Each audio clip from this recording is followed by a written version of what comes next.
190 million پر میں جھوٹ بولنے والا آدمی نہیں ہوں. عمران خان کے صحت پہ 190 ملین کا کوئی اثر نہیں ہے. لیکن انہوں نے سیاسی سوال پوچھا ہے. 190 ملین کیس کا عمران خان کی صحت پہ کوئی اثر نہیں ہے، اس کو کوئی فکر نہیں ہے، اور وہ کہہ رہا ہے کہ فیصلے آسمانوں پہ ہوتے ہیں اور فیصلہ اس کے حق میں ہوتا ہے. اچھا، اس وقت یہ ہے کہ سپریم کورٹ میں ایک بینچ کے سامنے کیس لگا ہوتا ہے تو اس کو اٹھا کے دوسری بینچ میں لگا دیا جاتا ہے. بھائی یہ میں وکیل نہیں ہوں، میں حساس مسئلوں پہ بات نہیں کرنا چاہتا.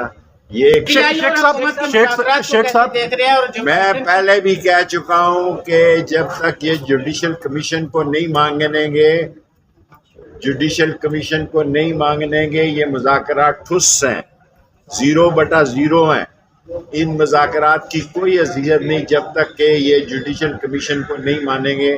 لوگوں کے گھروں میں جنازے گئے ہیں، جس کی ماں کا جوان بچہ شہید ہو گیا ہو، اس کا اگر جوڈیشل کمیشن نہ بنے تو کوئی ایسے مذاکرات کا نہ اثر ہے، نہ نتیجہ ہے، نہ نتیجہ نکلے گا. اچھا شیخ صاحب تحریک تحفظ آئین جو ہے وہ ایکٹیو ہوئی ہوئی ہے. انہوں نے مصطفیٰ نواز کھوکھر سے بھی رابطہ کیا ہے، شاید خاقان عباسی سے بھی رابطہ کیا. آپ کے ساتھ رابطہ ہوا ہے یا نہیں، یا وہ آپ کو ساتھ لے کے نہیں چلنا چاہتے؟ میرے ساتھ کسی کا کوئی رابطہ نہیں ہے. اگر کسی نے رابطہ کیا شیخ صاحب ٹرمپ نے حلف اٹھا لیا، آپ کو کچھ نظر آ رہا ہے پاکستان کے اوپر اس کا؟ میرے بھائی ٹرمپ نے بالآخر تو حلف اٹھانا ہی تھا.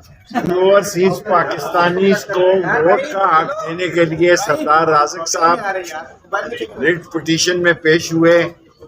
ہمیں ہماری بد نصیبی سمجھیں یا ہمیں نظر لگ جاتی ہے کہ ہمارا نمبر لیٹ ہو گیا آخری، تو قابل احترام ججز صاحبان نے کہا ہے کہ 2 ہفتے کے بعد اس کو سنیں گے اور تفصیلی سنیں گے.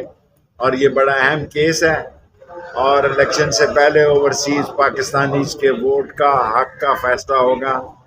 سو ابھی ہمیں اڈیالے پہنچنا ہے، اس لیے ہم نے آپ سے اتنی استدعا کرنی ہے کہ 2 ہفتے کے بعد اب یہ کیس لگے گا تو آئیں گے.